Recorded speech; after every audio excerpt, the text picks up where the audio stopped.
आपण पाहत आहात स्वराज्य न्यूज. सत्य हेच जे तुमच्या समोर.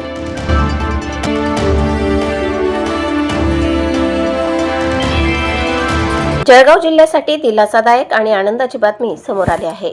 गिरणा धरणाचा पाणीसाठा आता 74.40% पोहोचला आहे. दिनांक 25 जुलै रोजी सायंकाळी 6 वाजेपर्यंतची ही अधिकृत नोंद आहे. यंदाच्या समाधानकारक पावसामुळे धरणातील जलसाठ्यात सातत्याने वाढ होत आहे. गिरणा धरणाचा सर्वाधिक लाभ जळगाव जिल्ह्यासह चाळीसगाव, भडगाव आणि पाचोरा तालुक्यांना होतो. हजारो हेक्टर शेतीचे सिंचन या धरणावर अवलंबून आहे. पिण्याच्या पाण्याचाही हा महत्त्वाचा स्रोत मानला जातो. 74.40% पाणीसाठ्यामुळे शेतकऱ्यांमध्ये समाधानाचे वातावरण आहे. खरीप हंगामाला याचा मोठा फायदा होणार आहे. तसेच आगामी रब्बी हंगामासाठी हा साठा आशादायक ठरणार आहे.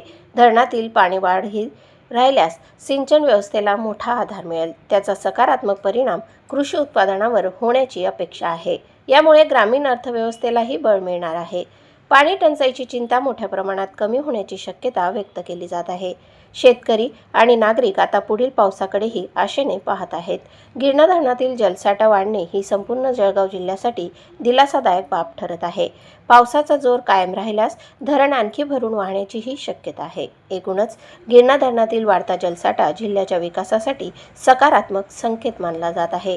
प्रतिनिधी प्रमोद राजपूतसह स्वराज्य न्यूज, जळगाव. चाळीसगाव तालुक्यातील पिलखोड येथे शेतकऱ्यांसाठी आयोजित कृषी मार्गदर्शन शिबिराला उत्स्फूर्त प्रतिसाद मिळाला आहे. महात्मा फुले कृषी विद्यापीठ राहुरी अंतर्गत शासकीय कृषी महाविद्यालय धुळे आणि कृषी तंत्र विद्यालय पिलखोड यांच्या संयुक्त विद्यमाने हा उपक्रम राबविण्यात आला. ग्रामीण कृषी जागरूकता आणि कृषी औद्योगिक कार्यानुभव कार्यक्रमांतर्गत आयोजित या शिबिरात शेकडो शेतकरी सहभागी झाले. कार्यक्रमाची सुरुवात दीपप्रज्वलन आणि महापुरुषांच्या प्रतिमांना अभिवादन करून करण्यात आली. यावेळी कृषी क्षेत्रातील तज्ज्ञांनी आधुनिक शेतीची दिशा शेतकऱ्यांसमोर मांडली.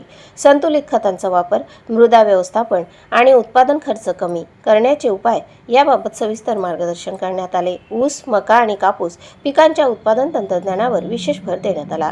कीड, रोग आणि तण नियंत्रणासाठी एकात्मिक व्यवस्थापनाची माहिती शेतकऱ्यांना देण्यात आली. बियाण्यांच्या निवडीपासून ते उत्पादन, साठवणूक आणि विक्रीपर्यंतचे नियोजन तज्ज्ञांनी समजावून सांगितले.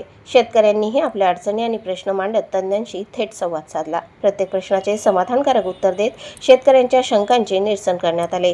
शिबिरात कृषी दूतांनीही शेतीतील नव्या तंत्रज्ञानाची माहिती दिली. कार्यक्रम यशस्वी करण्यासाठी कृषी तंत्र विद्यालय आणि कृषी दूतांनी विशेष परिश्रम घेतले.